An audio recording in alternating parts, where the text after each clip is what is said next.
A mis 68 años, jamás imaginé que mi cumpleaños lo pasaría durmiendo en el piso sucio de un garaje abandonado, con olor a aceite rancio y humedad, con las palabras crueles de mi propio hijo resonando como un eco que no me dejaba respirar. ¿Qué harías tú con una verdadera herencia? Papá sabía que no te servía de nada. Esa frase, cortante como un vidrio roto, me perforaba la mente una y otra vez.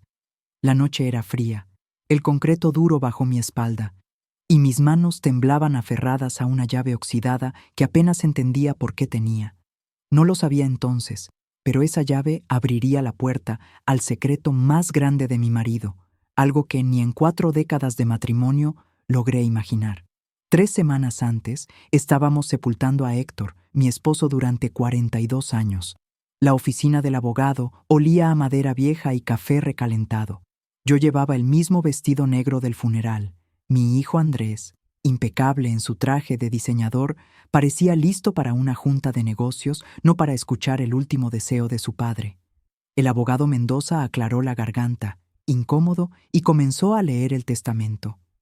A mi hijo, Andrés Rivas, le dejo nuestro departamento en la Ciudad de México y mi portafolio principal de inversiones. Sentí como una corriente de hielo me recorría la columna. Y entonces, casi como si fuera un comentario de pasada, continuó. A mi amada esposa, Elena Rivas, le dejo la propiedad ubicada en Avenida Industrial, 1420, el garaje y su contenido. Un garaje. Después de toda una vida compartida, de noches interminables, de hijos criados y años de trabajo conjunto, me dejaba un garaje. No supe qué decir, ni siquiera tuve la fuerza de preguntar. Andrés me puso la mano en el hombro, apretando con demasiada fuerza, y se inclinó para susurrar. No te preocupes, mamá.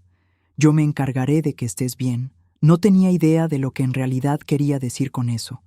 Esa misma noche, al regresar al que todavía consideraba mi hogar, el penthouse con vista a la ciudad donde habíamos vivido juntos por 15 años, encontré mi maleta en la entrada. Andrés me miró con la frialdad de un extraño.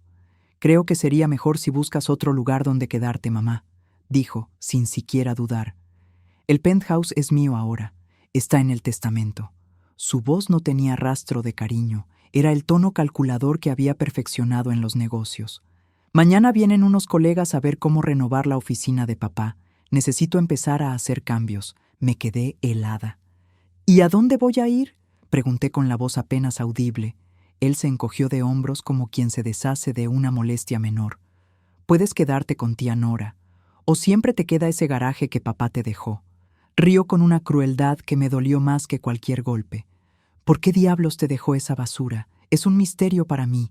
¿Qué vas a hacer con eso? ¿Abrir un taller mecánico a tu edad? Algo dentro de mí se quebró en ese momento. Intenté decirle que necesitaba tiempo, que no podía irme así, pero fue entonces cuando lanzó la frase que me marcaría el alma. No eres más que una vieja inútil, mamá. ¿Qué harías con una verdadera herencia? Papá sabía que no te servía de nada. Esa crueldad no era de un desconocido, era de mi propio hijo. Me quedé sin palabras. Tomé mi maleta, mi bolso y la llave que el abogado me había dado y salí de la casa sin mirar atrás. Manejé sin rumbo, con la visión empañada por las lágrimas, preguntándome una y otra vez cómo llegamos a esto, cómo no vi en qué se había convertido Andrés. Cuando por fin detuve el auto, me encontré en una calle industrial desconocida. El garaje estaba ahí, descuidado, con un candado oxidado en la puerta y maleza creciendo en las orillas. Mi mano tembló al meter la llave en la cerradura. Giró con un quejido largo y áspero. La puerta chirrió al abrirse y un haz débil de mi linterna cortó la oscuridad. Esperaba encontrar basura, polvo y chatarra. Pero lo que vi me dejó sin aliento. Frente a mí, 3 vehículos cubiertos con sábanas blancas, cada una perfectamente colocada como si alguien los hubiera protegido con mimo. Caminé lentamente hacia el más cercano. Lo que brilló bajo la sábana al retirarla me detuvo el corazón. La parrilla plateada inconfundible de un Aston Martin clásico. Con las manos temblorosas, levanté la tela por completo. Era un DB5 de 1964, plateado impecable, igual al que tanto le gustaba a Héctor cuando veíamos juntos las viejas películas de James Bond. Parecía recién salido de fábrica, no abandonado durante años. Héctor, susurré al silencio, incapaz de comprender. ¿Qué estabas haciendo? Jamás, en más de 4 décadas de matrimonio, me había mencionado una colección de autos. Ni una sola pista. Me acerqué al segundo vehículo, un Mercedes-Benz 300 SL de 1956, con las icónicas puertas de ala de gaviota. El tercero, un Ferrari 275 GTB 4 rojo, de 1967, brillante como una copa de vino en un aniversario. Cada auto tenía un folder de cuero marrón con documentos, papeles de propiedad y registros de mantenimiento. No era solo una colección bonita, era un tesoro. Pegado a la pared, un sobre con mi nombre, escrito con la letra de Héctor. Al lado, un interruptor de luz. Lo encendí y la oscuridad se desvaneció para revelar un santuario escondido. Paredes impecables, sistemas de aire acondicionado, piso especializado, cámaras discretas. No era un garaje abandonado, era una bóveda cuidadosamente planeada. Me senté en un sillón de cuero junto a la pared, con el sobre pesado en las manos. Mi corazón latía como si fuera a salirse de mi pecho. Lo abrí. Mi queridísima Elena, si estás leyendo esto, es porque ya no estoy, y encontraste mi último regalo para ti. Sé que esto debe sorprenderte, pero cada detalle fue pensado con amor y con previsión. Las letras de Héctor, firmes y familiares, me temblaban en las manos. Seguí leyendo, con lágrimas empezando a caer sobre el papel. Hace 6 años, cuando recibí el diagnóstico, supe que tenía que asegurarme de que estuvieras bien cuando yo faltara. El secreto no era para alejarme de ti, sino para protegerte. Me llevé una mano a la boca. Se refería a su enfermedad cardíaca. Durante años me aseguró que todo estaba bajo control. Nunca me imaginé que, en silencio, estaba construyendo todo esto. Sé que el testamento te habrá dolido, pero lo hice así por una razón. Andrés cambió. Lo amo, pero ya no es el muchacho generoso que criamos. Se ha vuelto calculador, dispuesto a tomar el control de todo. Si le dejaba esta fortuna a los dos, habría encontrado la forma de manejarla toda él. Quiero que tú tengas libertad. Las lágrimas caían sin control ahora. Los autos que estás viendo valen juntos más de 12 millones. No son solo piezas de colección, son inversiones sólidas. Encontrarás los documentos en la caja fuerte detrás de nuestra foto de San Miguel de Allende. La clave es nuestro aniversario. Miré la foto que colgaba en la pared. Héctor y yo riendo bajo un balcón florido el día en que decidimos que nada nos separaría. Me acerqué, introduje la fecha de nuestro aniversario en el panel escondido detrás del marco y escuché el clic suave de la caja fuerte abriéndose. Dentro había carpetas, memorias USB y una lista detallada de propiedades, edificios de apartamentos en Guadalajara, una bodega en Monterrey, un pequeño viñedo en Baja California, acciones, bonos, cuentas. Era un mundo que mi marido había construido en silencio para protegerme de nuestro propio hijo. Javier está recibiendo una prueba tanto como una herencia, decía la carta. Y tú, Elena, estás recibiendo la verdadera libertad. Haz con ella lo que quieras. No dependas de nadie. Siempre tuyo, Héctor. Me quedé sentada con la carta contra mi pecho. Lloré largo rato, no con desesperación, sino con la mezcla de dolor y gratitud más intensa que había sentido en mi vida. Él me había conocido tan bien, había visto lo que yo no quise ver de nuestro hijo, y aún así me protegió sin rencor, sin reclamos, con amor silencioso. Esa noche dormí en el pequeño sofá de cuero del garaje, rodeada de autos que parecían custodios de un secreto que ya era mío. Por primera vez desde su muerte, no me sentí abandonada, me sentí elegida. La mañana siguiente, los primeros rayos de sol se filtraban por una rendija en la puerta metálica del garaje, pintando líneas doradas sobre el piso gris. Me desperté acurrucada en el sofá de cuero, con la carta de Héctor aún sobre mi pecho y la llave oxidada en la mano. Por un segundo, olvidé dónde estaba. Luego, al ver el Aston Martin bajo la luz matinal, todo volvió a mí como una ola cálida y fría a la vez. Me levanté lentamente. El aire del lugar tenía ese olor limpio y controlado de un espacio mantenido con precisión. No era, de ningún modo, un simple depósito. Al fondo, descubrí una pequeña oficina separada del área de los autos. Tenía una puerta de madera clara y un cristal esmerilado con el nombre H. Rivas grabado discretamente. Empujé la puerta. Adentro me recibió una habitación compacta pero cuidadosamente equipada. Un escritorio ordenado, un pequeño refrigerador con agua y alimentos básicos, un baño con regadera, un closet con varias mudas de ropa nuevas, de mi talla, aún con etiquetas puestas. Héctor había pensado en todo. No solo me dejó un tesoro escondido, me había preparado un refugio. Me senté en la silla del escritorio y cerré los ojos. Por primera vez en semanas, no sentí pánico, sino una calma extraña. Tenía un lugar donde estar, un punto de partida. Encima del escritorio había otra nota, escrita con la letra firme de mi marido. Llama a Miguel Luján cuando estés lista. Confía en él. Había un número de teléfono y al lado una pequeña agenda de cuero. Tomé el teléfono del garaje, un viejo aparato fijo pero en perfecto estado, y marqué. La llamada sonó 2 veces antes de que una voz grave y amable respondiera: «Buenos días, señora Rivas. Soy Miguel. Estaba esperando su llamada». La precisión con la que dijo mi nombre me hizo estremecer. ¿Cómo sabía que era yo?, pregunté, aún algo insegura. Su esposo me dio instrucciones claras, respondió él con serenidad. Antes de partir, me dijo que usted me llamaría. Primero, acepte mi más sentido pésame. Héctor era un hombre extraordinario. Me quedé en silencio unos segundos con un nudo en la garganta. Él prosiguió con tono respetuoso. Si le parece bien, puedo pasar por el garaje en un par de horas. Hay muchas cosas que debería explicarle sobre lo que su esposo construyó aquí. Acepté. Colgué y me quedé mirando las 3 máquinas relucientes. El DB5 parecía observarme como un testigo silencioso de algo mucho más grande que yo. No sabía si reír, llorar o ambas cosas a la vez. A media mañana escuché el motor de un coche elegante detenerse frente al garaje. Al abrir la puerta, vi a un hombre de unos 60 y tantos, delgado, bien vestido con un saco de tuit marrón y parches de cuero en los codos. Su cabello gris perfectamente peinado le daba un aire distinguido. «Señora Rivas», dijo inclinando ligeramente la cabeza con cortesía, «soy Miguel Luján. Su marido y yo trabajamos juntos durante años». Me estrechó la mano con una firmeza cálida, de esas que transmiten confianza sin imponerse. Entró al garaje y al ver los autos sonrió con un respeto casi reverencial. Él hizo un trabajo impecable, murmuró, acercándose al Aston Martin, con la delicadeza de quien toca una obra de arte. Cada adquisición fue planeada con precisión. Lo observé rodear los autos con una mezcla de conocimiento técnico y admiración. Héctor empezó a comprar estos vehículos hace 6 años, explicó.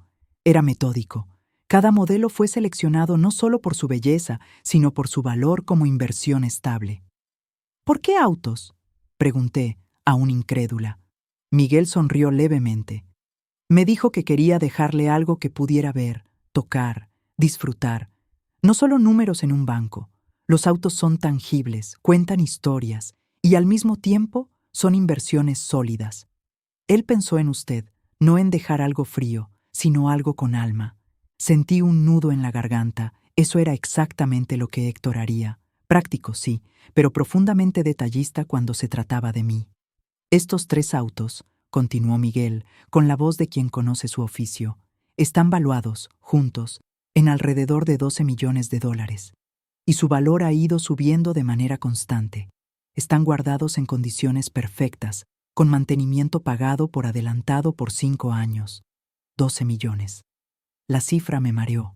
Yo, que apenas sabía distinguir entre un coche económico y uno de lujo, estaba parada frente a un patrimonio que ni en mis sueños había imaginado.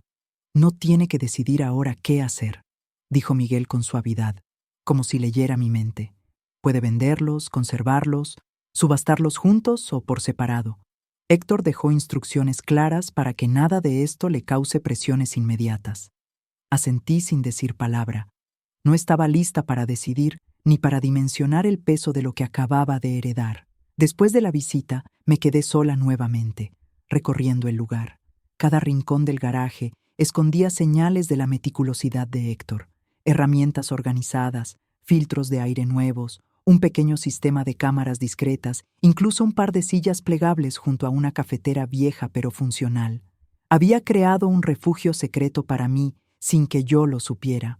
Por la tarde, mientras revisaba las carpetas de documentos que había encontrado en la caja fuerte, el teléfono sonó. Al ver la pantalla, mi pecho se tensó. Andrés. Mamá, dijo su voz sin rastro de cariño. ¿Dónde estás? Tía Nora dice que no estás con ella. Estoy bien, Andrés. Respondí con calma que no sabía que tenía. Encontré un lugar para quedarme. ¿Dónde? Su tono era más de exigencia que de preocupación. Eso no importa, dije. Estoy bien. Mamá, no puedes simplemente desaparecer. Hay cosas que... Se interrumpió, como si su molestia le ganara. Bueno, necesito que vengas mañana a recoger tus cosas. Los decoradores vienen a trabajar en el penthouse. Su voz era seca, como si yo fuera una inquilina indeseada en la casa que ayudé a construir. Entiendo, respondí. Mañana iré temprano. Antes de las 9, agregó él. Tengo reuniones. Colgó sin despedirse. Me quedé mirando el teléfono fijo, sintiendo la mezcla amarga de tristeza y determinación que me recorría el cuerpo. A la mañana siguiente llegué al penthouse con una muda de ropa nueva de las que Héctor había dejado para mí.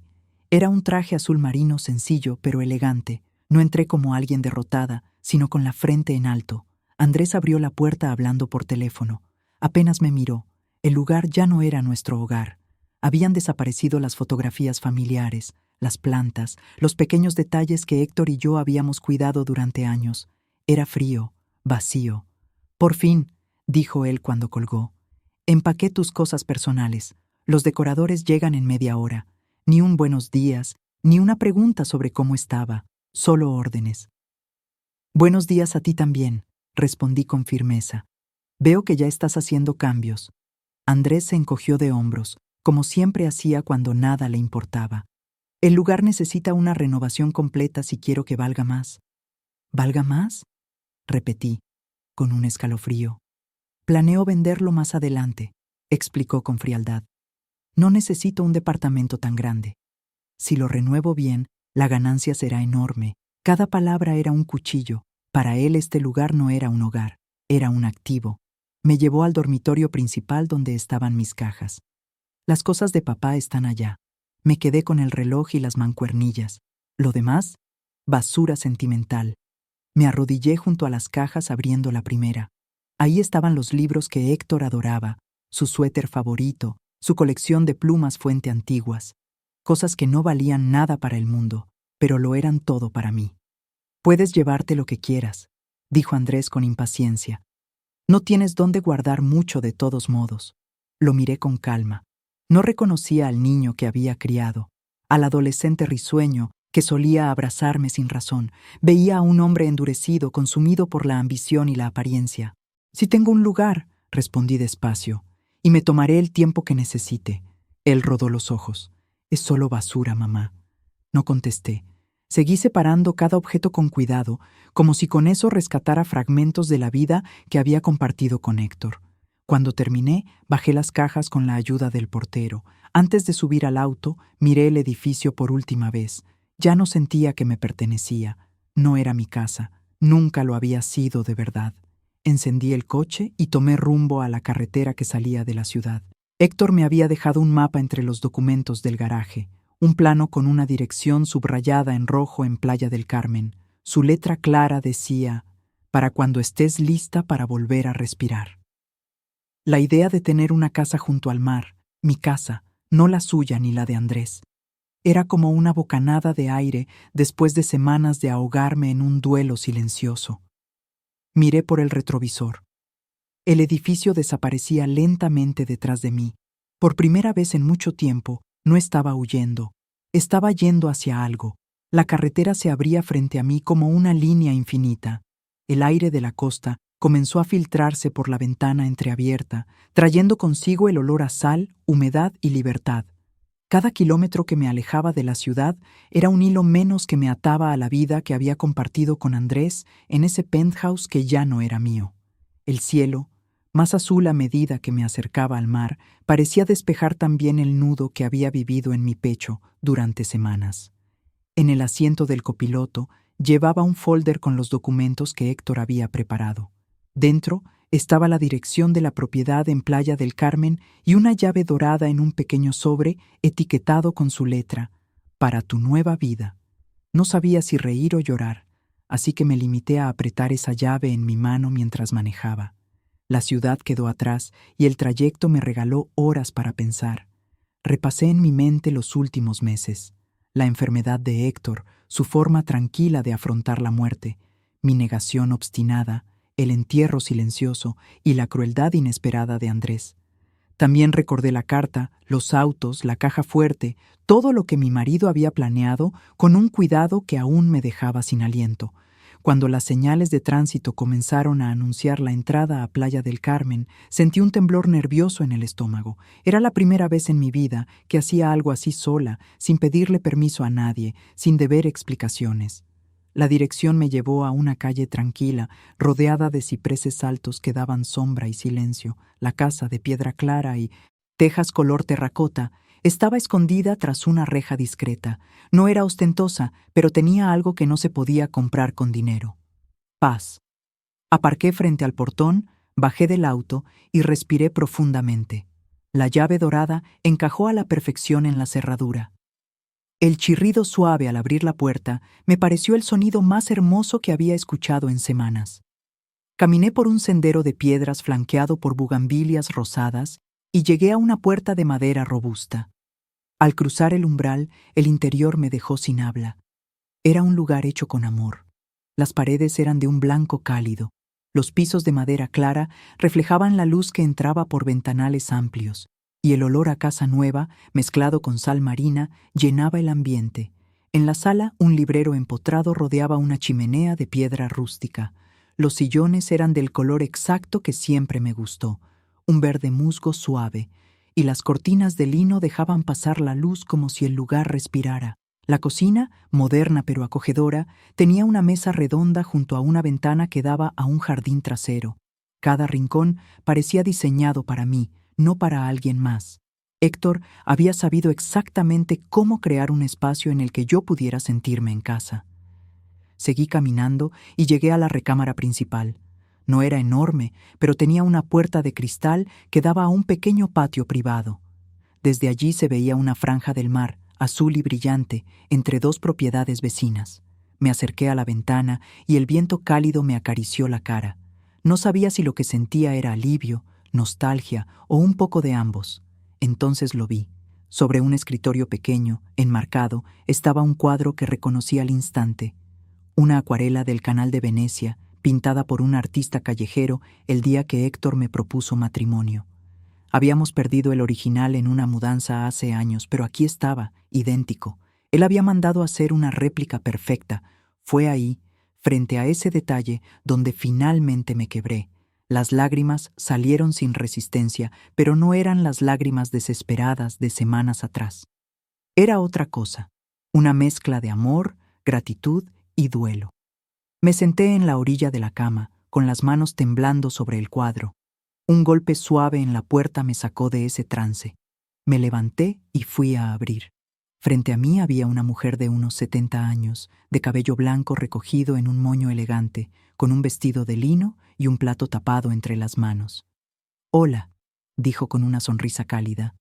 «Usted debe ser Elena. Soy Isabel Carranza, su vecina». «¿Mi vecina?», pregunté sorprendida. «Sí», asintió ella. «Héctor me pidió que estuviera pendiente cuando usted llegara».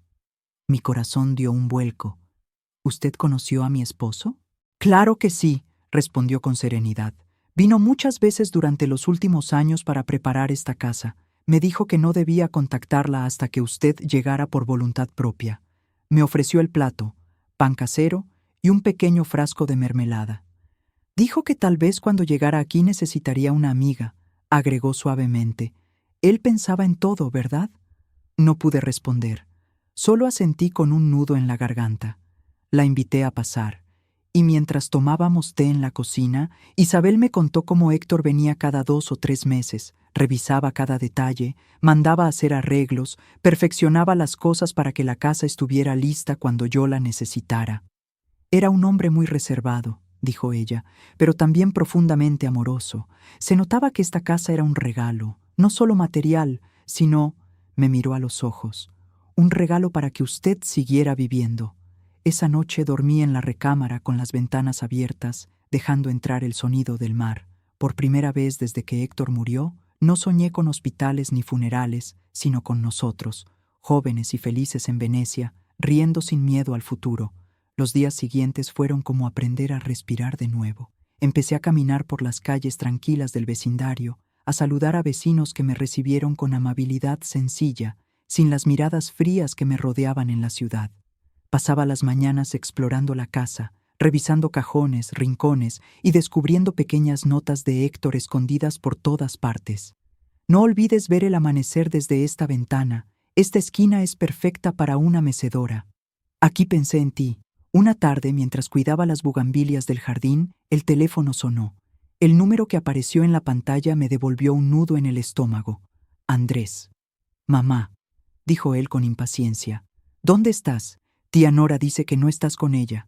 Estoy bien, Andrés, respondí con calma. Eso ya lo dijiste, replicó con molestia. ¿Dónde estás? No puedes simplemente desaparecer.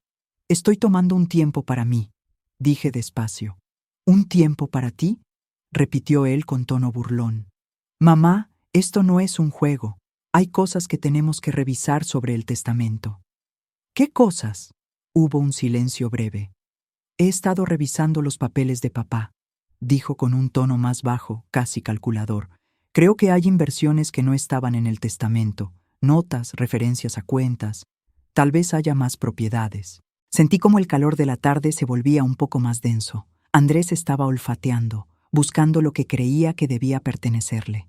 Si hubiera algo más, respondí tranquila, el abogado lo habría mencionado. Tal vez no todo, insistió. Papá siempre fue reservado con esas cosas. Tenemos que hablarlo.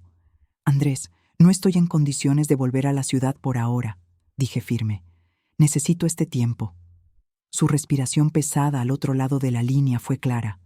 Mamá, esto es ridículo, espetó. No puedes simplemente irte sin decir nada. No estoy perdida, Andrés. Estoy bien. No tengo por qué darte explicaciones. El silencio que siguió fue distinto, más frío. Hablaremos de esto, dijo él antes de cortar. Me quedé un rato quieta, con el auricular aún en la mano. El canto de los pájaros en el jardín parecía venir de otro mundo. El hijo al que tanto amé no era el mismo hombre que ahora calculaba cada paso, como si la vida fuera un tablero de negocios. Esa noche, después de cenar sola bajo el cielo estrellado de Playa del Carmen, pensé en las palabras que Héctor había escrito. Andrés está recibiendo una prueba tanto como una herencia, y me di cuenta de que esa prueba apenas estaba empezando. Por mi parte también era una prueba, aprender a vivir sin pedir permiso, sin miedo, sin las cadenas de ser la mamá que aguanta todo. Tenía una casa, tenía un plan, y sobre todo, tenía la libertad que Héctor había preparado con tanto amor. Y en el fondo de mi pecho, por primera vez en mucho tiempo, algo comenzó a latir distinto. No dolor, no nostalgia, sino esperanza. Pasaron algunos días tranquilos en Playa del Carmen. Cada mañana me levantaba temprano, abría las ventanas y dejaba que el sonido de las olas entrara como si fuera una canción escrita solo para mí. Comencé a retomar rutinas que había abandonado hacía años, caminar por la playa descalza, preparar café lentamente, leer sin mirar el reloj. La casa no solo era un regalo, era una invitación a reconstruirme, pero mientras mi corazón se acostumbraba a la calma, en la distancia la sombra de Andrés seguía creciendo. Lo sabía, su llamada no había sido la última. Una tarde calurosa, mientras organizaba una pequeña estantería junto al ventanal, escuché el timbre de la puerta. Me sorprendió. Pocas personas sabían que estaba allí. Al abrir, me encontré con Miguel Luján, el hombre que había sido confidente de Héctor, vestido con su impecable saco de tweed, aunque el clima tropical no era precisamente indulgente. «Señora Rivas», dijo inclinando la cabeza. «Espero no haberla tomado por sorpresa». «Para nada, Miguel.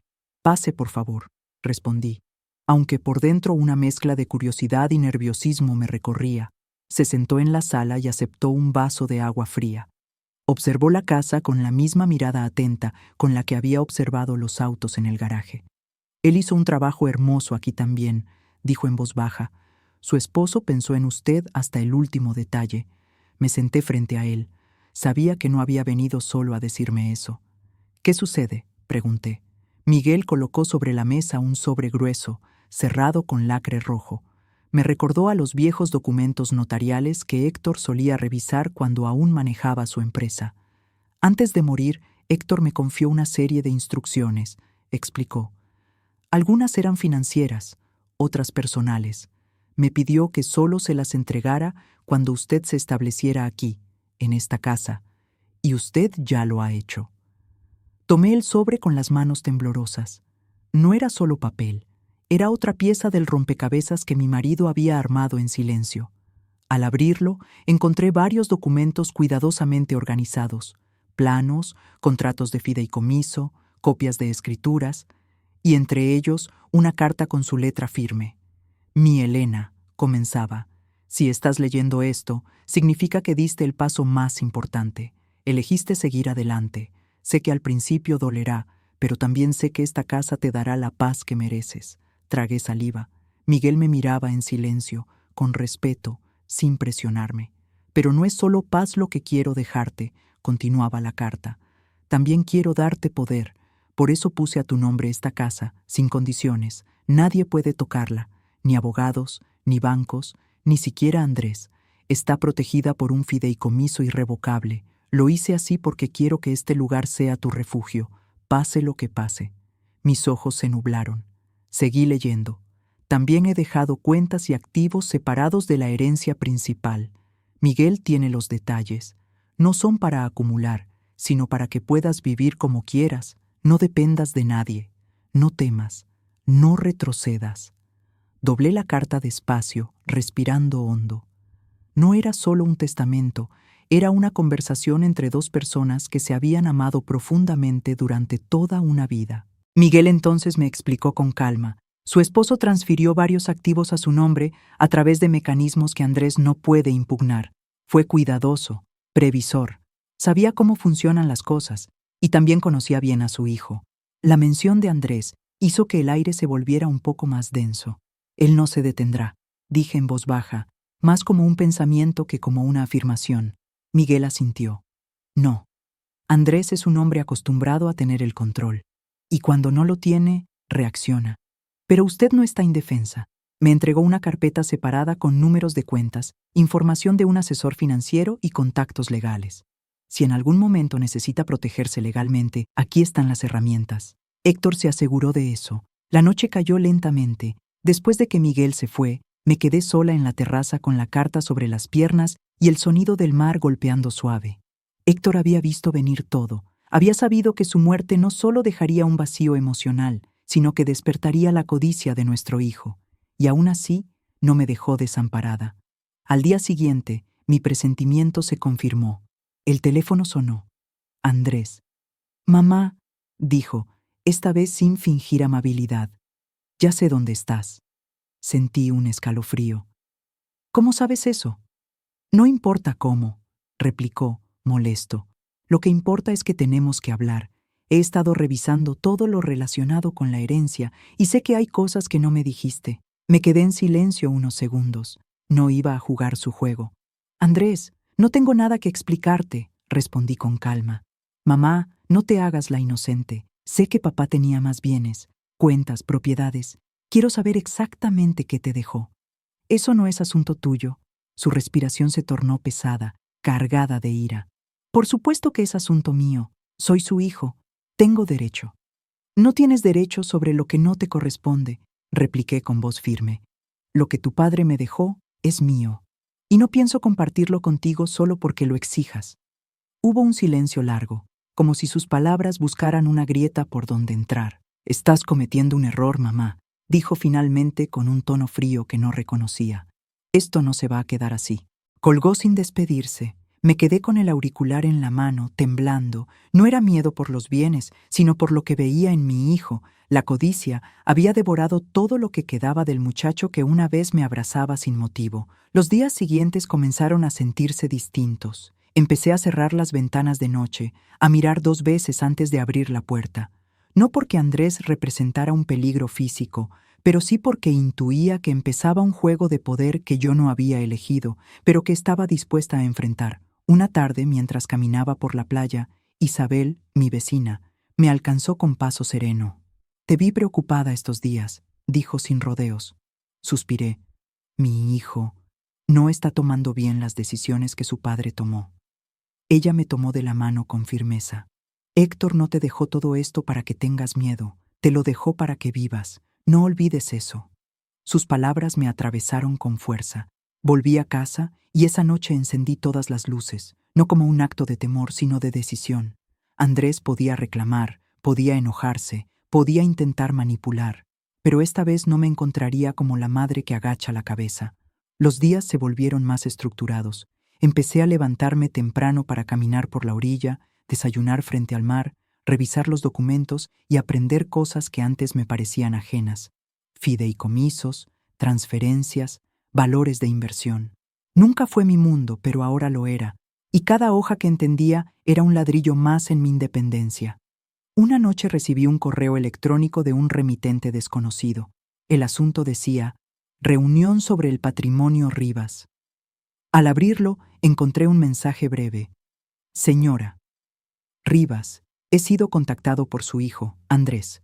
Quiere iniciar un procedimiento legal para revisar la distribución de la herencia.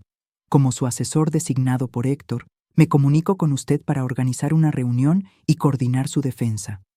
Licenciado Manuel Cortés». Sentí cómo el mundo se detenía por un segundo.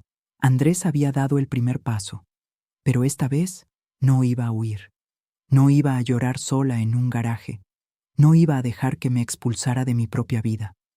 Respiré hondo, cerré la computadora y me miré en el espejo de la sala. Lo que vi no fue a una mujer frágil ni derrotada. Vi a alguien que había sobrevivido a muchas tormentas y que ahora tenía un refugio propio. «Vamos, Elena», me dije en voz baja, «que empiece el juego». El amanecer en Playa del Carmen tenía algo distinto cada día. Esa mañana, sin embargo, no lo vi como un regalo. Lo vi como el inicio de una batalla. La brisa ya no era tan ligera, se sentía densa, anticipando lo que vendría.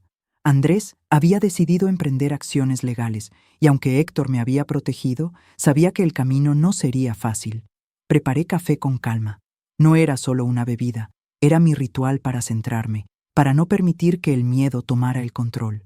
Mientras sorbía la primera taza, abrí nuevamente el correo del abogado. «Licenciado Manuel Cortés». El mensaje era breve, pero claro. Andrés había contratado representación para impugnar la distribución de bienes y solicitar una revisión de activos no declarados. Palabras frías, calculadas.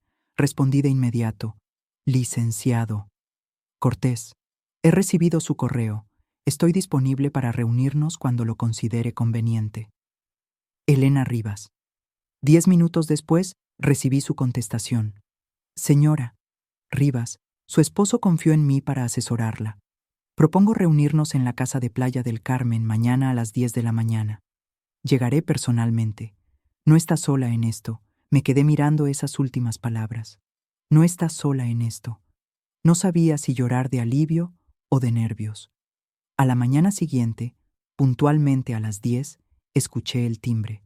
El licenciado Cortés era un hombre de unos 50 y tantos, cabello oscuro con canas en las sienes y un porte tranquilo, sin prepotencia. Vestía un traje claro, apropiado para el calor húmedo, y traía una carpeta gruesa bajo el brazo.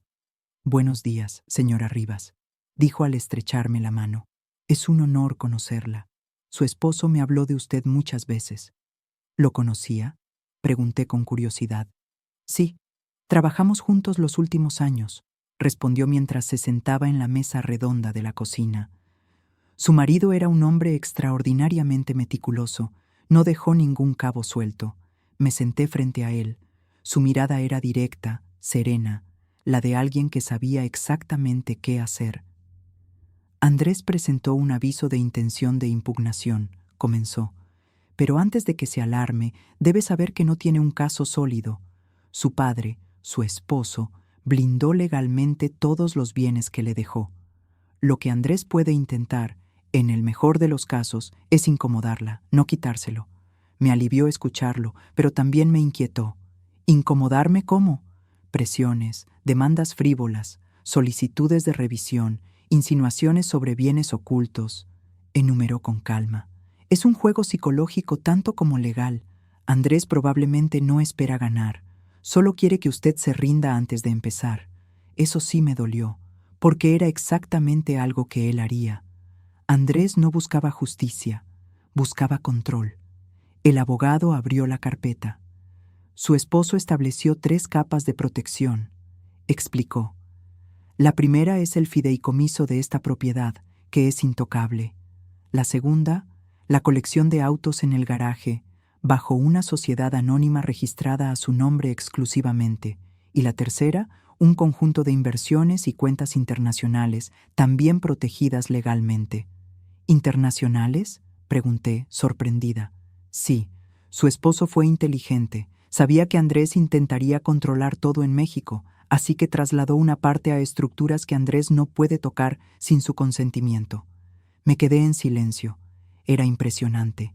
Héctor había previsto no solo la codicia de su hijo, sino cada movimiento posible. Lo que más necesita ahora, continuó el abogado, es mantenerse firme, no responder a provocaciones directas.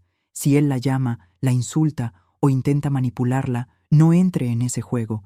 Eso es exactamente lo que busca, debilitarla emocionalmente. Asentí despacio. Y una cosa más, añadió. Él no cuenta con que usted pueda aprender a jugar este juego, pero usted puede. Por la tarde, mientras repasaba con Miguel algunos detalles financieros, mi teléfono sonó. Andrés, otra vez. Dudé unos segundos antes de contestar. ¿Qué quieres, Andrés?, dije directamente. ¿Así me hablas ahora?, replicó con tono burlón. Qué rápido cambias cuando tienes algo que esconder. No tengo nada que esconder. Claro que sí, insistió él. Papá dejó más cosas de las que me dijo ese maldito abogado, y tú las tienes. Lo que tu padre me dejó es mío, respondí con frialdad. No hay nada más que hablar. Ah, claro que lo hay, dijo, y pude escuchar el veneno en su voz.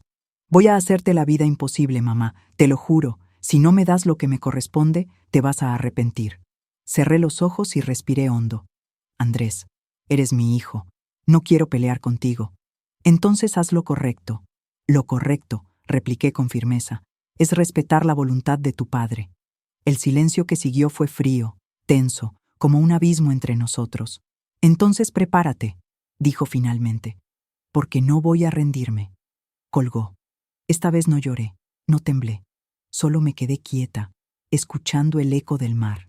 Algo dentro de mí había cambiado. Esa noche no pude dormir. Caminé por la casa en silencio, con la carta de Héctor entre las manos. No retrocedas, me había escrito. Y por primera vez entendí que no se refería solo a proteger una herencia, sino a protegerme a mí misma. Cerca de la medianoche, abrí el escritorio y saqué los documentos de la sociedad de autos. Había carpetas con fotografías, certificados de autenticidad, pólizas de seguro, incluso cartas de coleccionistas interesados que Héctor había guardado. Era una obra maestra de planificación. Mientras pasaba las hojas, encontré algo que me estremeció, un sobre negro con mi nombre. Adentro, un simple papel con la letra de Héctor. Si Andrés intenta destruirte, usa esto. Debajo, una USB. La sostuve entre los dedos como si pesara toneladas. No tenía idea de qué contenía, pero si Héctor había escrito eso, significaba que había previsto este momento. Al día siguiente, Miguel vino temprano. Le mostré el sobre y la USB. Él la sostuvo unos segundos y luego dijo: Héctor siempre fue más listo que la mayoría. Seguramente esto contiene información estratégica. No la abramos sin el abogado. Asentí. No quería precipitarme.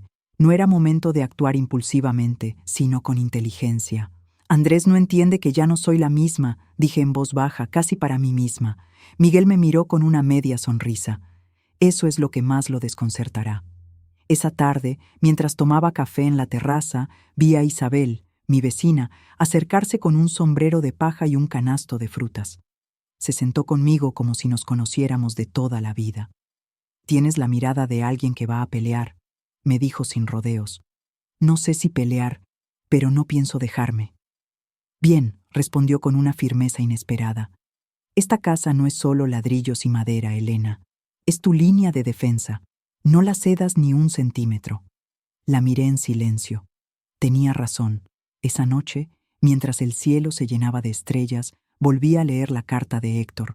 No decía «defiéndete», decía «vive», y entendí que defender lo que él me había dejado no era por ambición ni dinero.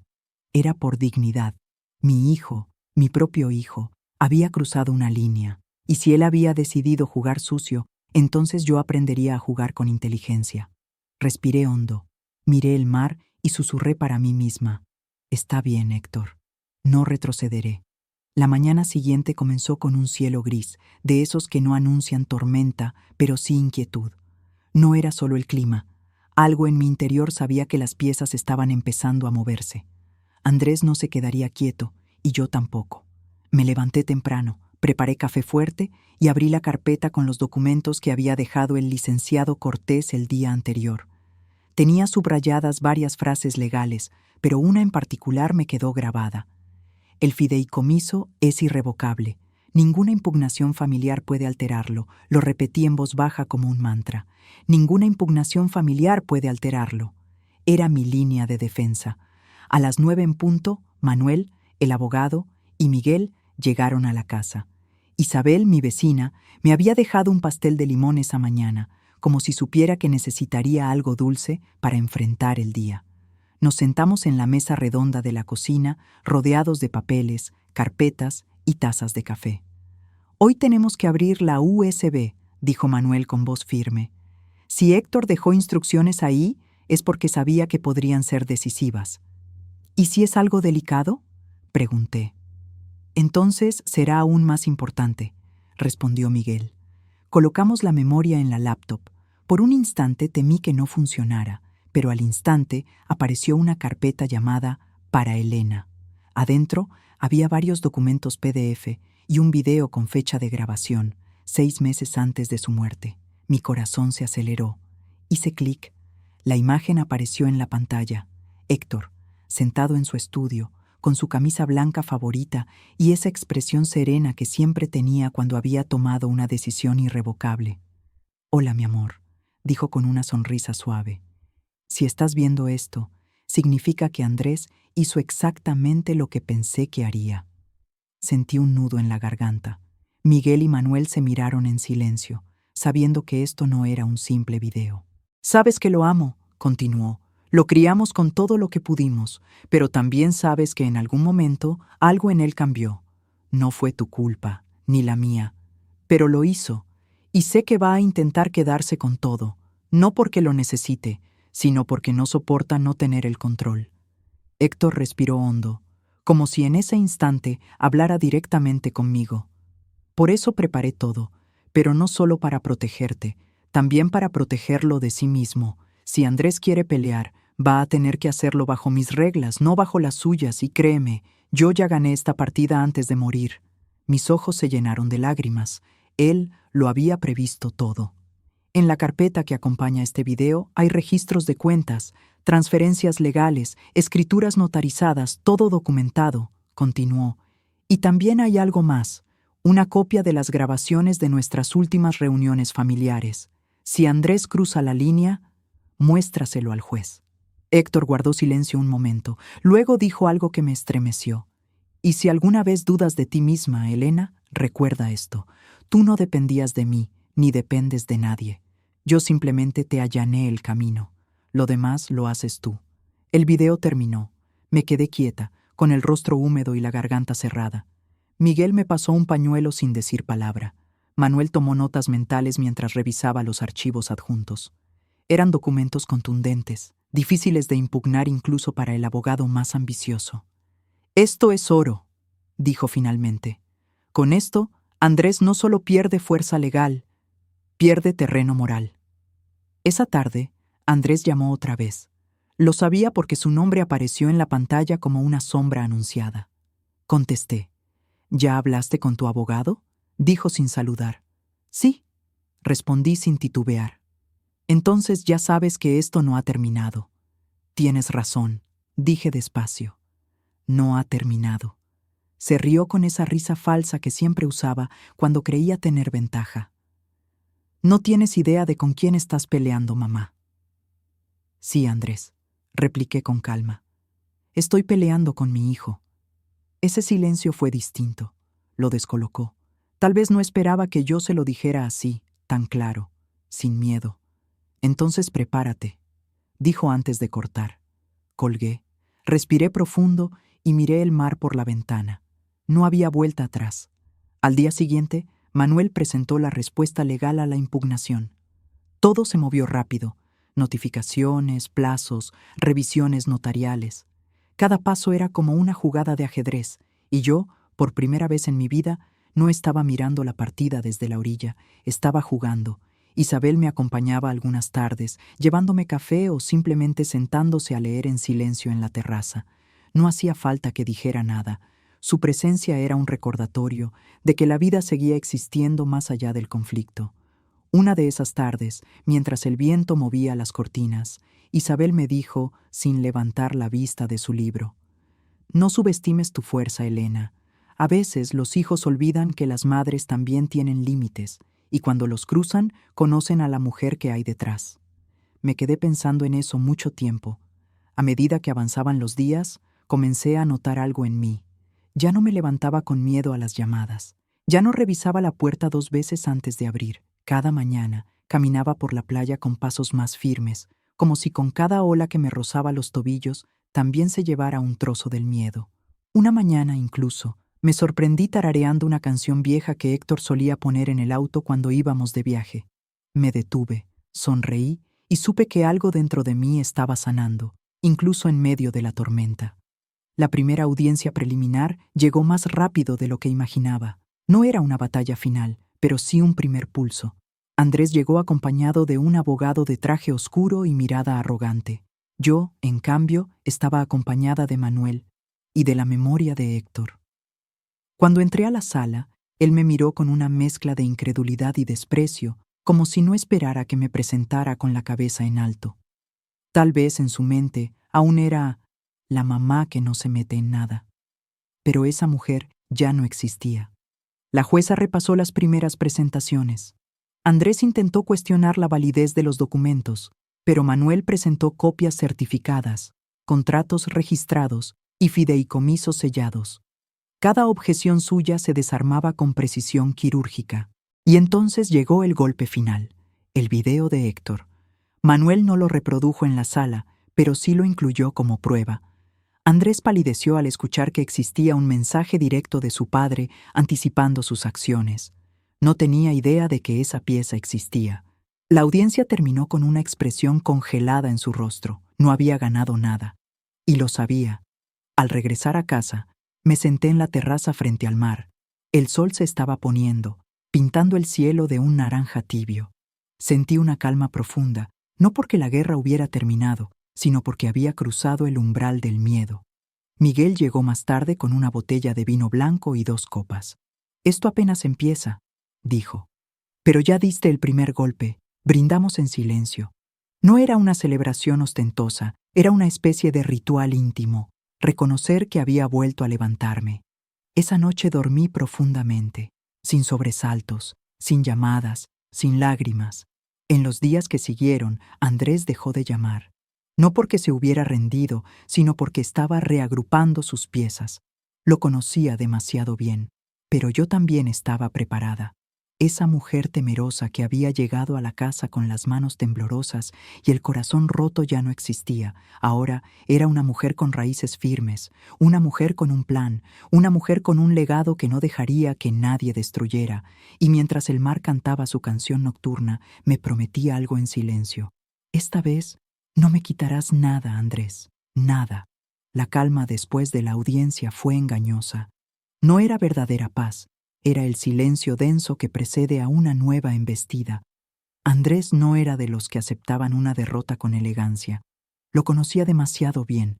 En su mente, el hecho de que no hubiera ganado no significaba que había perdido. Significaba que debía cambiar de estrategia. Pero yo también estaba cambiando. Cada día que pasaba en esa casa me sentía más fuerte, más dueña de mi vida. El miedo ya no me paralizaba. Me mantenía alerta, pero no me dominaba. Una tarde, mientras revisaba papeles en la cocina, escuché el sonido de un motor apagándose frente a la reja. Me asomé por la ventana. Un auto negro, elegante, estacionado frente a la casa. De él bajó Andrés. No me llamó, no avisó. Simplemente vino. Lo vi caminar hacia la puerta con el paso seguro de alguien que creía tener derecho a entrar en cualquier parte. Pero esta vez no iba a permitirle cruzar sin mi consentimiento. Abrí la puerta antes de que tocara el timbre. «¿Qué haces aquí?», pregunté con firmeza. «Vine a hablar», dijo con esa sonrisa ensayada que usaba cuando quería salirse con la suya. «No hay nada que hablar». «Claro que lo hay, mamá. Esto no tiene por qué ser una guerra», replicó, fingiendo calma. «Podemos arreglarlo entre nosotros, sin abogados, sin tribunales». «Tú iniciaste esto, Andrés», respondí sin moverme del umbral.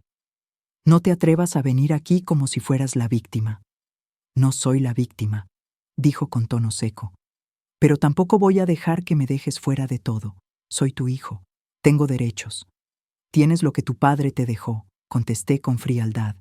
«Y nada más». Andrés me observó unos segundos. Vi en sus ojos algo que me dolió más que cualquier palabra. No había amor ni tristeza. Había cálculo. «Mamá», dijo con voz más baja, «no seas tonta. No vas a poder contra mí». Sonreí con una calma que lo desconcertó. «Ya lo estoy haciendo». Por primera vez, fue él quien no tuvo respuesta. «No me vas a cerrar las puertas», dijo finalmente con los puños apretados. «Esta casa, estos autos, este dinero, todo eso existe gracias a papá y yo soy su hijo». «Y yo fui su esposa», repliqué, «su compañera durante 30 años. Y esto», señalé la casa, «no te corresponde. Tu padre se aseguró de eso». Andrés me miró con frialdad.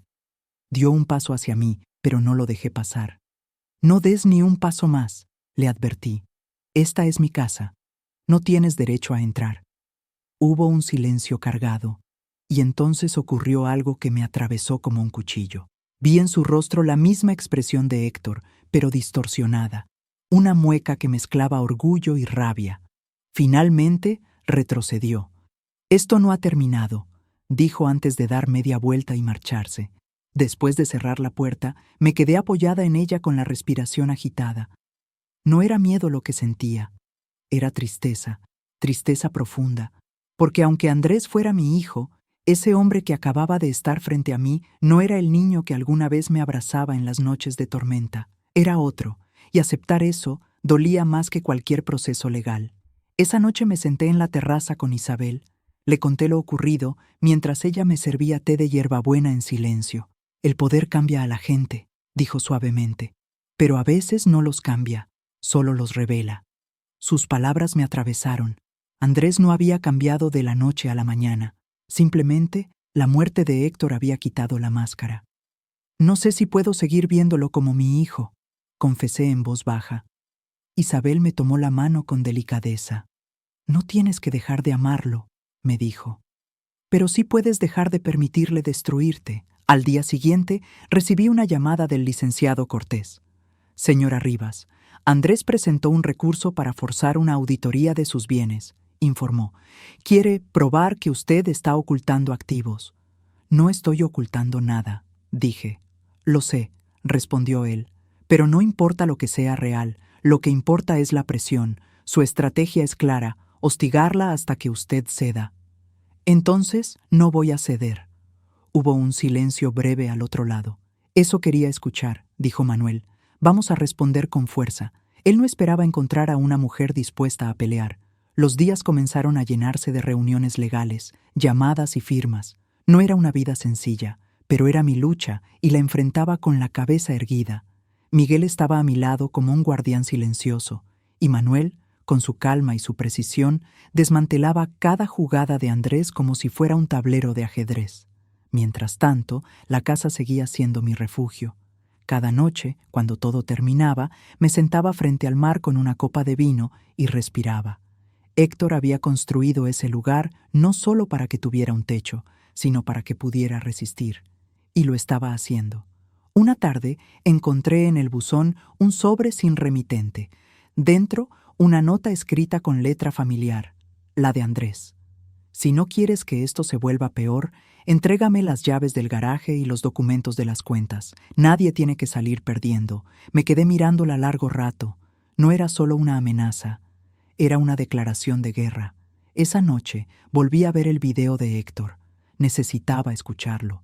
Necesitaba sentirlo cerca. Si Andrés cruza la línea, muéstraselo al juez, decía su voz serena. Y supe que ese momento estaba acercándose. La siguiente audiencia fue más tensa que la primera.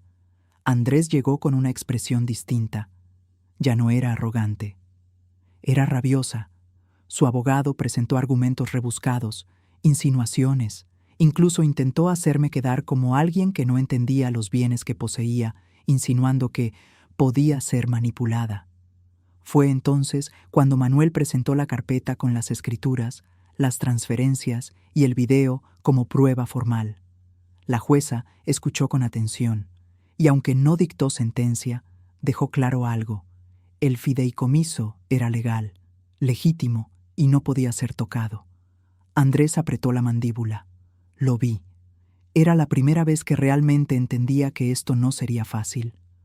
Esa noche, cuando regresé a la casa, algo cambió en mí. No era solo que hubiera ganado otra batalla.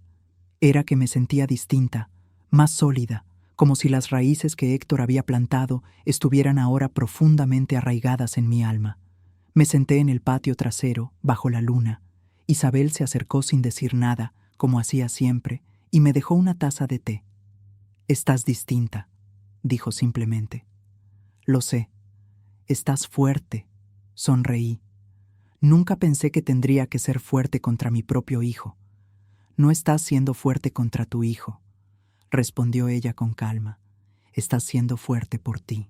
Esa noche no soñé con hospitales, ni con juicios, ni con Andrés. Soñé con Héctor. Soñé que caminábamos por Venecia, como la primera vez, cuando él me dijo que un día construiríamos un lugar donde yo siempre me sintiera a salvo.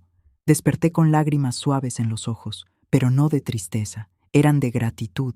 Sabía que aún quedaban batallas. Andrés no se rendiría tan fácilmente. Pero ya no me sentía una mujer acorralada. Era una mujer con fuego en el pecho y raíces firmes bajo los pies. Y esta vez no iba a retroceder. La semana siguiente comenzó con un calor sofocante y un silencio raro en la casa. Era como si todo estuviera esperando el siguiente movimiento de Andrés. Yo también lo esperaba.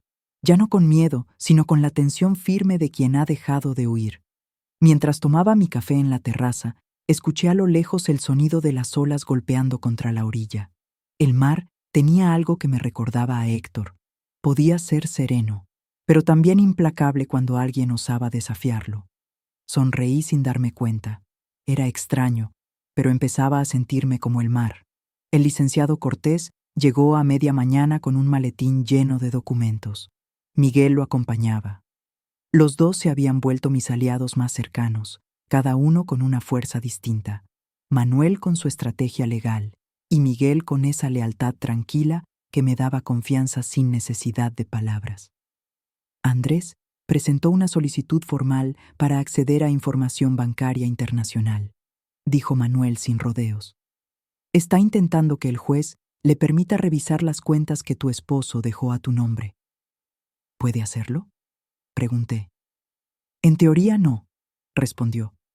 Pero sabe que aunque no tenga base legal, puede alargar el proceso. Quiere agotarte, Elena. Entonces no me voy a agotar, dije sin dudar.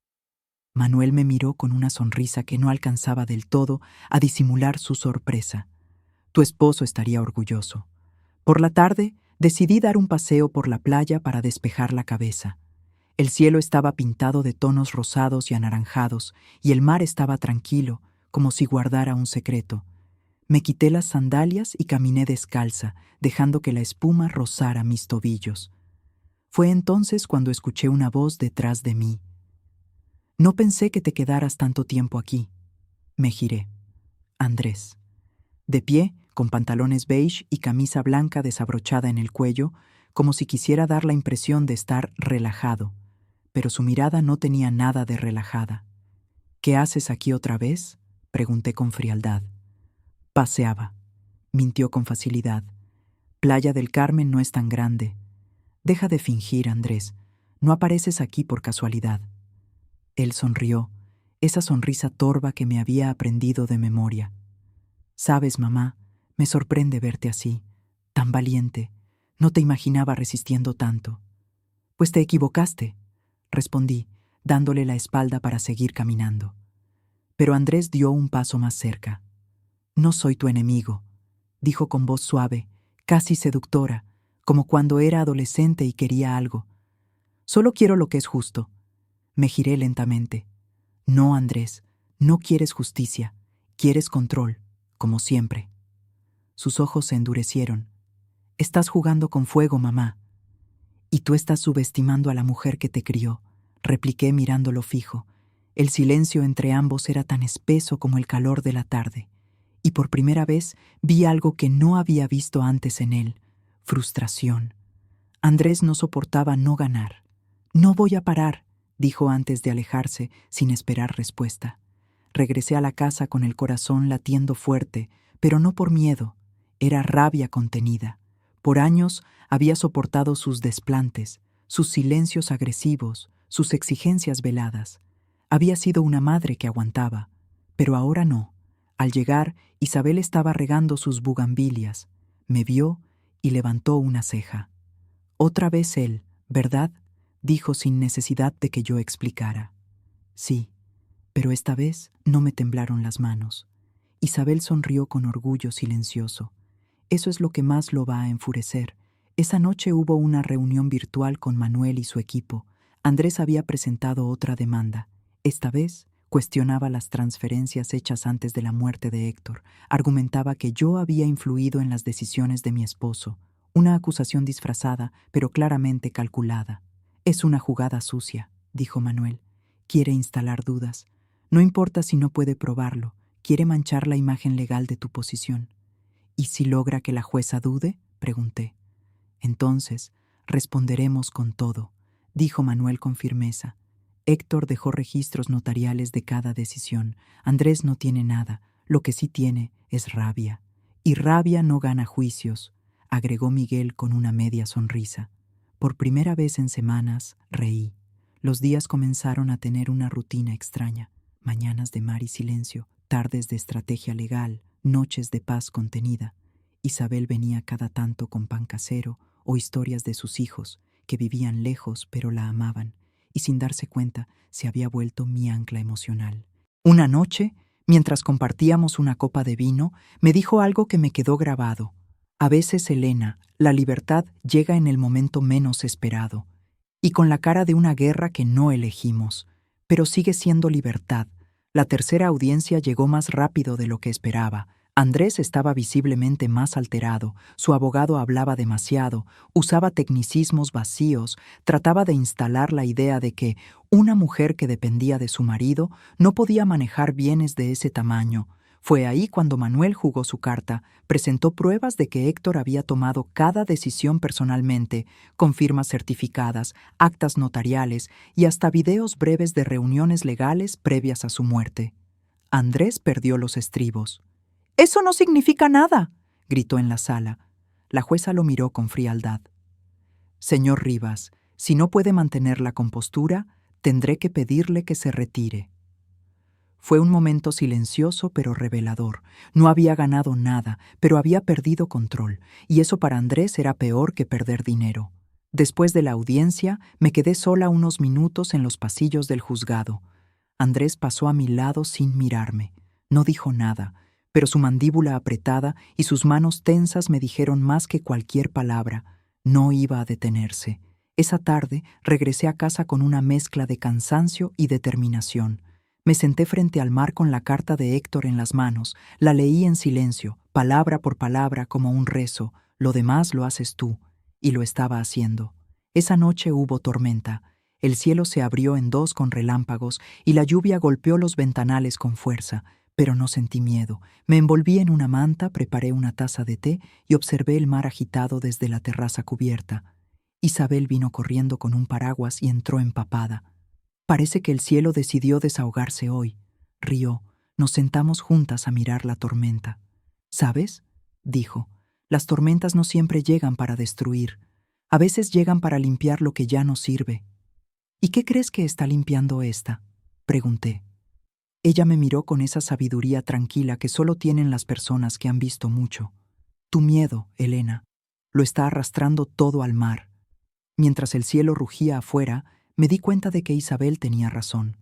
Ya no era la misma mujer que llegó temblando a esa casa. Cada amenaza de Andrés me hacía más fuerte, no más débil. Cada audiencia era un recordatorio de que no estaba sola. Héctor me había dejado una herencia más valiosa que propiedades. Me había dejado un plan y la fuerza para ejecutarlo. Y si Andrés creía que podía quebrarme, iba a descubrir que no era la misma madre complaciente que siempre cedía. Era otra mujer, una mujer que ya no tenía miedo de decir no. La tormenta había pasado, pero su eco aún vibraba en las ventanas.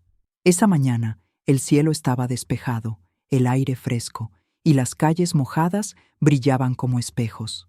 El mar rugía más fuerte de lo habitual, como si celebrara en silencio.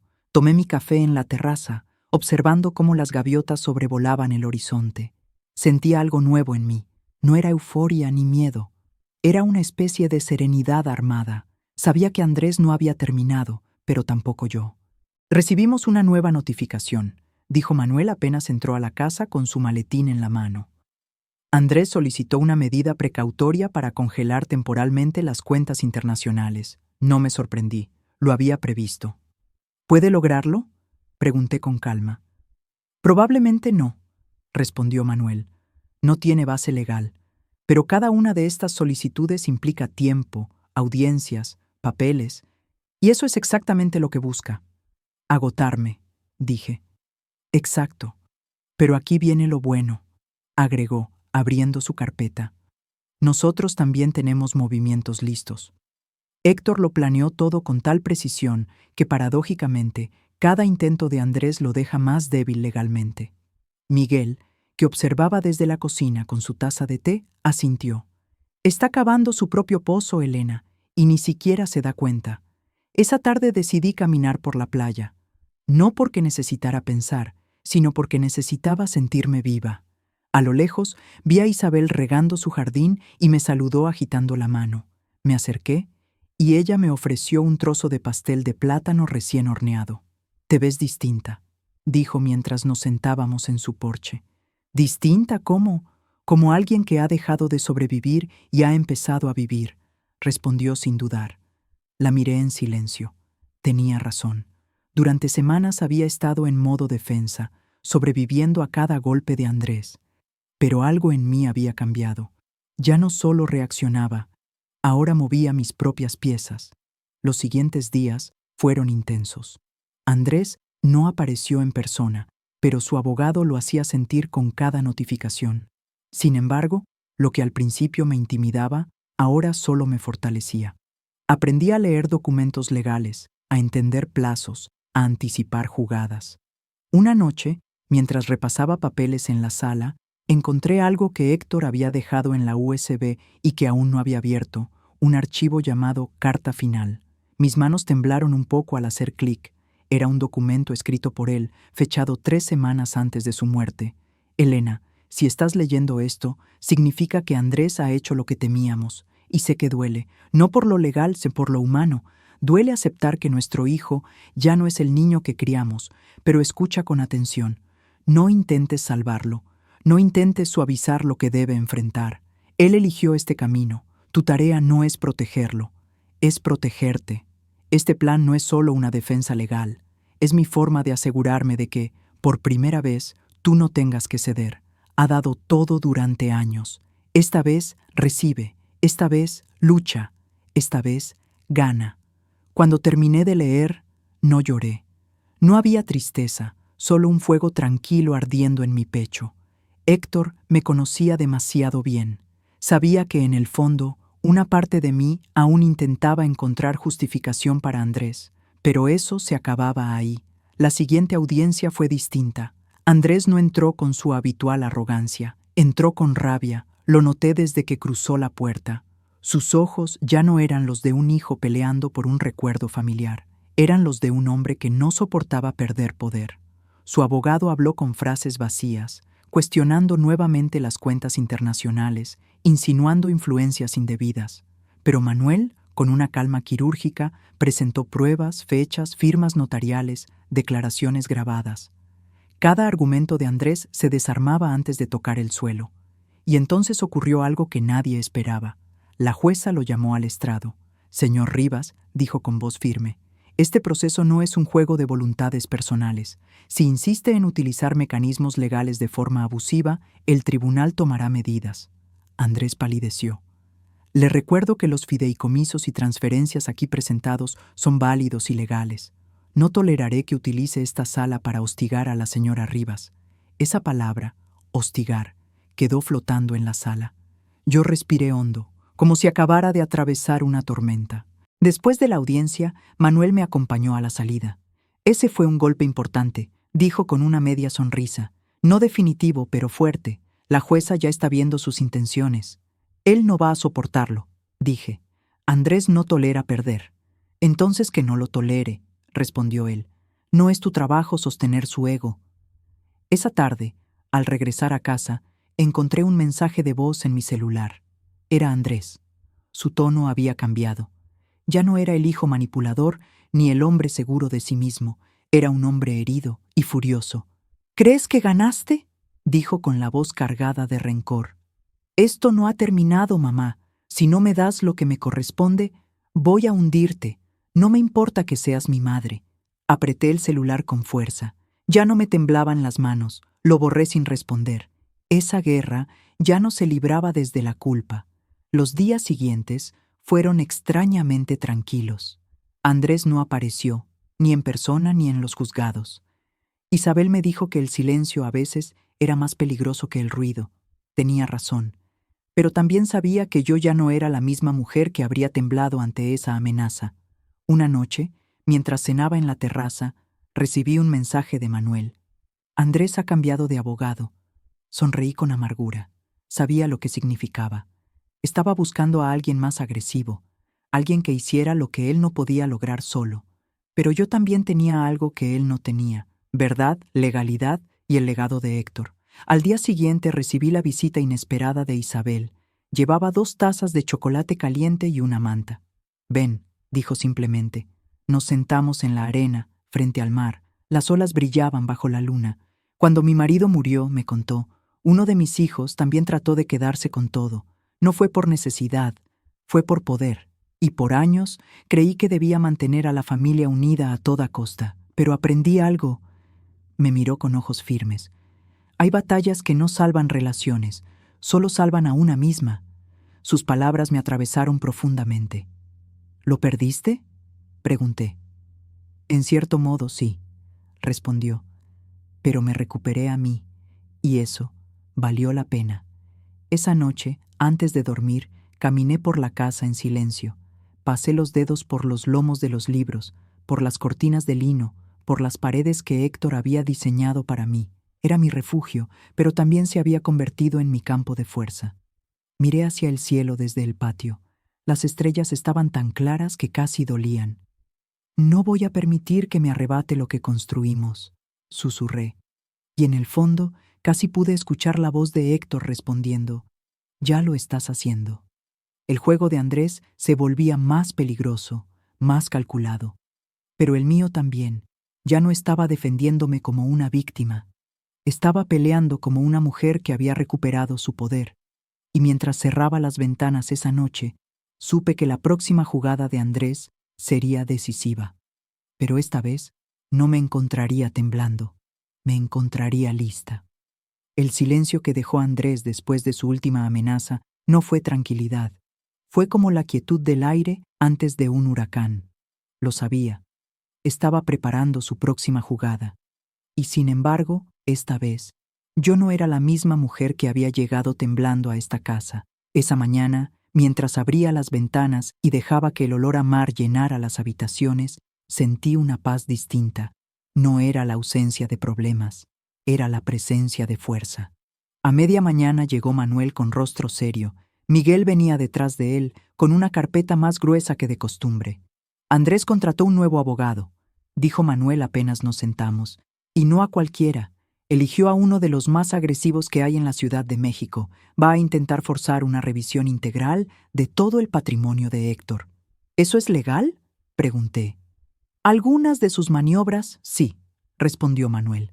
Otras número. Pero su estrategia es clara. Si no puede ganarte en derecho, intentará desgastarte emocionalmente y mediáticamente. ¿Mediáticamente? Sí, respondió con calma.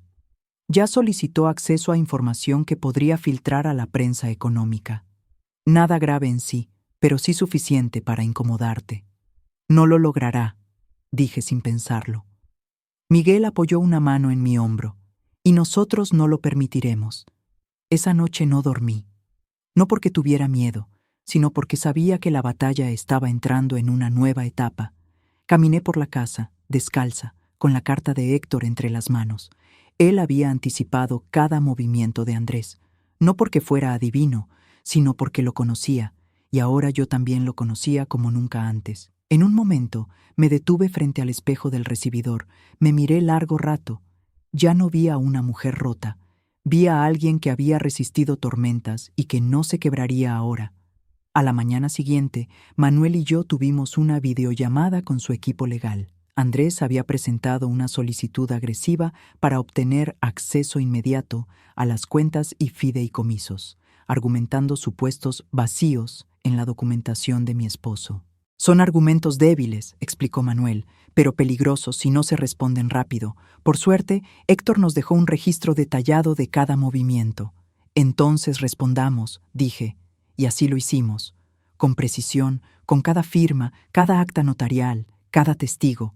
No solo respondimos, contraatacamos. 3 días después, llegó la audiencia.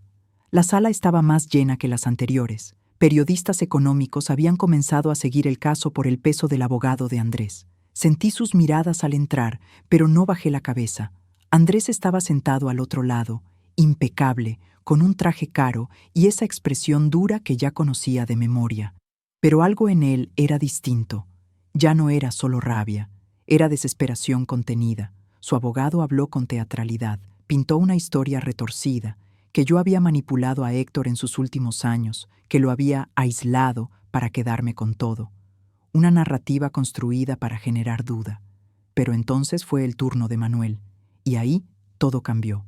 Presentó la USB, presentó el video, presentó la carta notariada de Héctor, fechada meses antes de su enfermedad terminal, detallando las decisiones patrimoniales.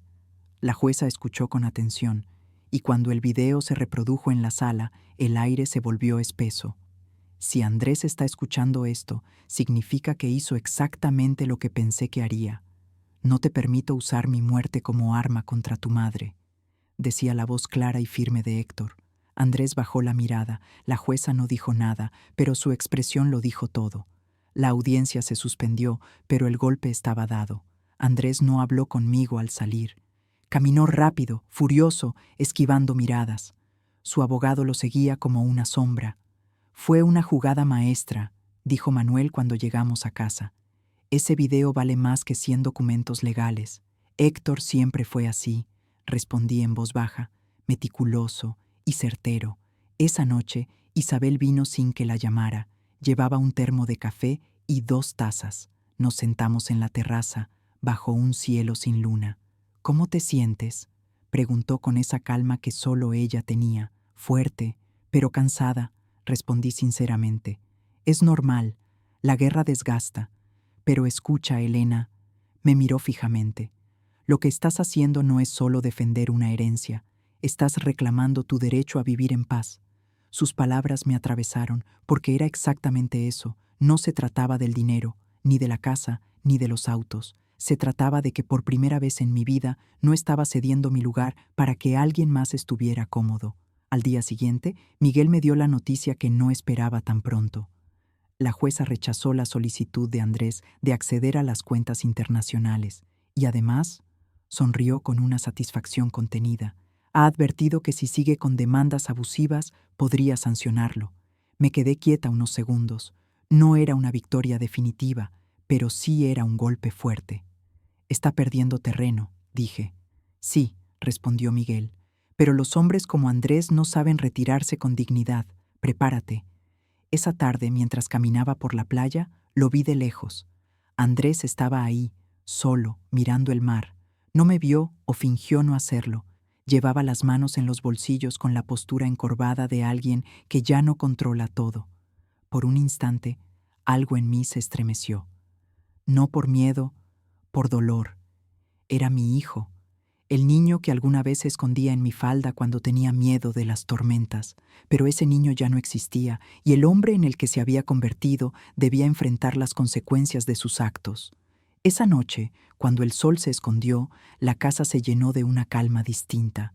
Encendí las luces suaves de la sala, preparé un té y volví a mirar el video de Héctor, no para llorar, sino para recordarme quién era. No retrocedas, sonreí. Ya no era una mujer sola frente a un hijo hostil. Era una mujer que se sabía dueña de su destino. Unos días después, Andrés me llamó. Su voz era distinta, menos arrogante, más tensa. «Mamá», dijo simplemente, «necesitamos hablar». «No tengo nada que negociar», respondí con firmeza. «No estoy hablando de negociar», dijo con un tono que no le había escuchado en años. «Solo hablar». Hubo un silencio largo entre nosotros.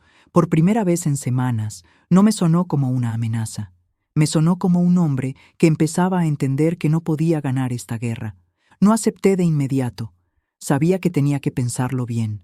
Isabel, al enterarse, fue directa. Hablar no significa rendirse, pero tampoco significa abrirle la puerta al veneno. Tenía razón. Si Andrés quería hablar, no sería en mis términos antiguos, sería en los nuevos, con límites. Esa noche me quedé despierta mirando el cielo estrellado desde el patio. Héctor me había preparado para resistir, pero también para decidir, y sabía que pronto llegaría el momento de elegir. Si cerrar el capítulo con Andrés para siempre, o enfrentarlo cara a cara por última vez. El mar rugía suave, la casa olía a sal y a libertad, y por primera vez no temía el siguiente paso, porque ya no era la mujer que huía, era la mujer que se quedó de pie. La llamada de Andrés me había dejado inquieta, pero no por temor, sino porque, en el fondo, había esperado ese momento. No se trataba de reconciliación, no podía llamarlo así, sino de un posible cierre. La guerra había llegado a un punto en que las máscaras habían caído. Ya no había manera de fingir que éramos madre e hijo en términos normales. Aún así, acepté encontrarme con él, pero lo hice bajo mis condiciones. Nada de venir a la casa, nada de cafés improvisados. Nos veríamos en un restaurante céntrico, a plena luz del día, con gente alrededor. No porque temiera que me hiciera daño físico, sino porque sabía cómo operaba. Necesitaba controlar el entorno para manipularme. Y esta vez no iba a dárselo. El día de la reunión me levanté temprano. Me vestí con un pantalón blanco de lino, blusa azul marino y un pañuelo que Héctor me había regalado en un viaje a Florencia. No lo hice por vanidad, sino porque quería sentirme fuerte. Cuando llegué al restaurante, Andrés ya estaba allí, impecable como siempre, con el traje perfectamente cortado, la barba recién arreglada y esa expresión que mezclaba rabia y encanto calculado. Su nueva especialidad. «Mamá», dijo, levantándose al verme. «Andrés», respondí con frialdad. Nos sentamos frente a frente. Por un momento, ninguno habló. Afuera, el bullicio de la ciudad sonaba como si estuviéramos en otro mundo. «No te llamé para discutir», dijo finalmente. «Espero que no», contesté, «porque si lo haces, esta reunión termina aquí». Su mandíbula se tensó. Andrés no estaba acostumbrado a que yo fijara límites. «Mamá», comenzó, y entonces bajó el tono. «No quiero seguir con esto. No quiero verte en un juzgado». No respondí. Lo dejé hablar. «Todo esto se fue de las manos», continuó. «No era así como debía ser». «No», dije con calma. «Era exactamente así. Tú lo llevaste hasta aquí». Andrés apretó los labios. «Papá no debió dejar todo bajo tu control. Yo también soy su hijo. Tengo derecho». «No, Andrés», repliqué con firmeza. «Tienes lo que él decidió dejarte, ni más ni menos. Y si de verdad hubieras querido hablar, lo habrías hecho antes de declararme la guerra». Su mirada se endureció. No entiendes cómo funciona el mundo, y tú no entiendes que no estoy dispuesta a seguir siendo tu sombra, respondí. Hubo un silencio pesado. Era la primera vez que le hablaba así, sin titubeos, sin dulzura forzada. Andrés me miraba como si no me reconociera. Tal vez no me reconocía. La mujer que tenía frente a él ya no era la madre complaciente que siempre lo justificaba. Yo no quería que esto fuera así, dijo, bajando la voz. Pero tú me obligaste, siempre fuiste tú contra mí. Esa frase, dicha con tanto resentimiento, me atravesó como un puñal, no porque fuera cierta, sino porque era lo que él creía. Andrés, dije despacio, no era yo contra ti, era yo intentando salvarte de ti mismo, pero ya no puedo hacerlo. Vi cómo esa frase lo descolocó. Por un segundo, pareció no tener un argumento preparado, y eso era raro en él. Tú no sabes lo que es sentirse invisible, dijo con amargura. Siempre tú y papá, ustedes dos, como si yo no existiera. Y ahí lo entendí. No se trataba solo de dinero, nunca había sido solo eso. Era el rencor de un hijo que, en su versión de la historia, siempre estuvo al margen. Andrés, tú elegiste alejarte, dije con suavidad pero sin debilidad. No fuiste excluido. Fuiste tú quien se apartó cuando no aceptabas que no todo girara a tu alrededor. Él me miró con una mezcla de rabia y dolor. No vas a entenderlo nunca, dijo, negando con la cabeza. No, respondí con calma. Tal vez tú nunca quisiste que lo entendiera, porque si lo hacía, ya no podrías culparme. Esa frase lo golpeó. Lo vi en su rostro. La conversación continuó entre pausas, silencios y frases que eran más confesiones que acusaciones. No hubo un abrazo, no hubo perdón, pero por primera vez no fue una batalla. Fue verdad, cruda, dolorosa, pero verdad. Cuando nos levantamos de la mesa, supe que no éramos los mismos. No íbamos a recuperar lo que alguna vez fuimos, pero tal vez, solo tal vez, podíamos dejar de destruirnos. No voy a renunciar a lo que creo que me corresponde, dijo antes de irse. Y yo no voy a ceder a lo que no te corresponde, respondí. Nos miramos por última vez, y en ese cruce de miradas entendí algo que durante meses me había costado aceptar. Amarlo no significaba permitirle hacerme daño. Los días siguientes fueron extrañamente tranquilos. Andrés no presentó nuevas demandas. No llamó. No apareció en la playa ni mandó abogados. Era un silencio distinto al de antes. No amenazaba. Era un cierre que aún no se nombraba. Isabel, como siempre, fue la primera en notarlo. La tormenta está cambiando de dirección, dijo mientras me servía café en su porche. ¿Qué quieres decir? Que tal vez ya no se trata de pelear, sino de aceptar que no todo se repara. Me quedé callada, porque tenía razón. La jueza convocó a una última audiencia. No era para una pelea más, sino para la resolución final sobre los fideicomisos y propiedades.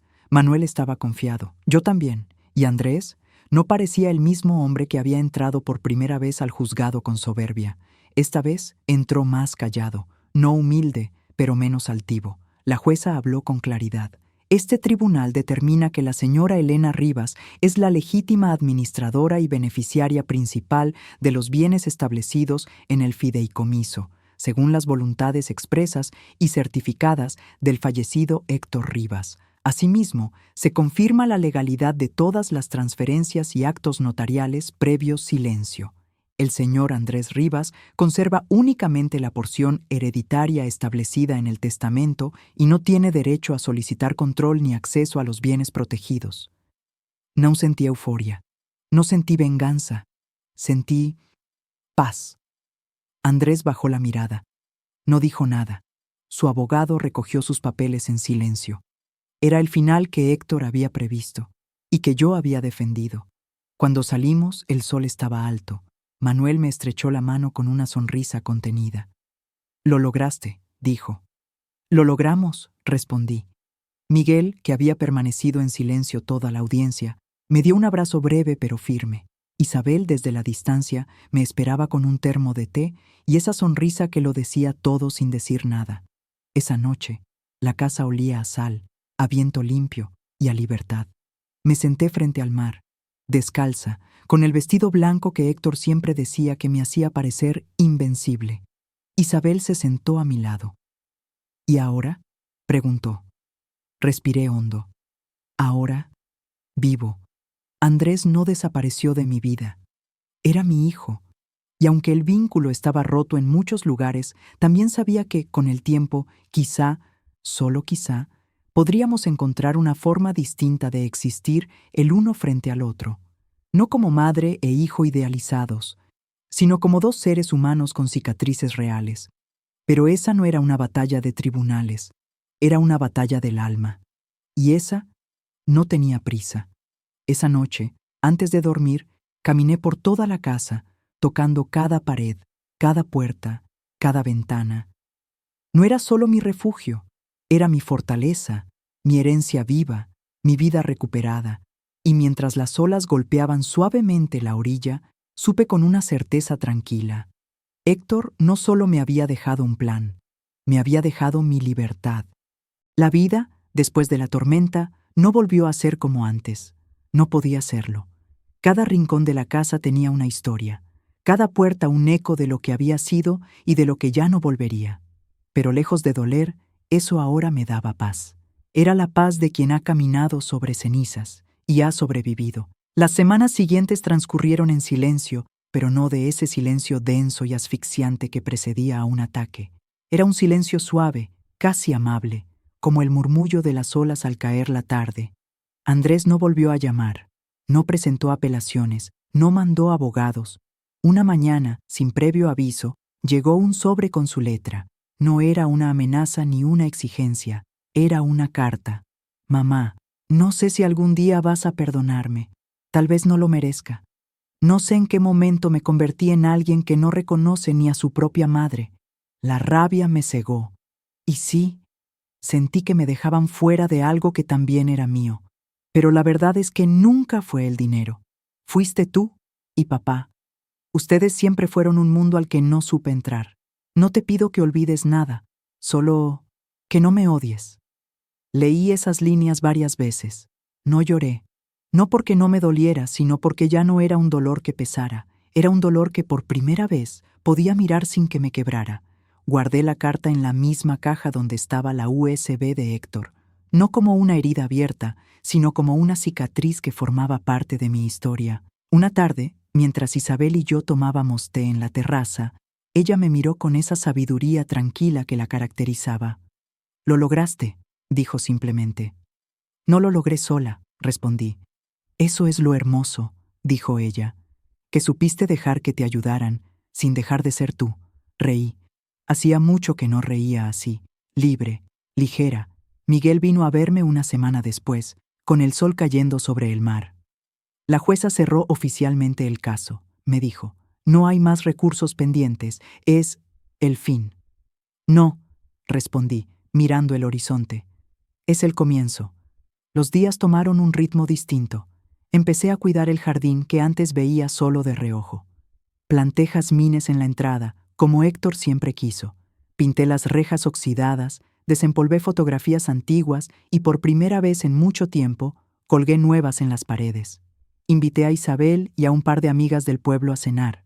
Cocinamos juntas, reímos, cantamos canciones viejas. No hablábamos de juicios ni de Andrés ni de herencias. Hablábamos de la vida, de lo que quedaba, de lo que seguía. Y esa fue mi victoria más profunda. Un mes después, recibí un mensaje inesperado de Andrés. No era una amenaza, no era un reclamo, era solo 3 palabras. «Estoy en terapia». Lo leí en silencio. No respondí enseguida. Tampoco lloré, pero una parte de mí, la parte que aún era madre, sintió algo parecido a esperanza. No la ingenua, sino la tranquila, la que no espera nada pero tampoco cierra la puerta del todo. Guardé el teléfono y salí al jardín. Los jazmines estaban floreciendo. Una tarde, decidí volver a Venecia, no porque quisiera escapar, sino porque necesitaba regresar al lugar donde empezó todo. Caminé por las calles empedradas que alguna vez recorrí de la mano de Héctor.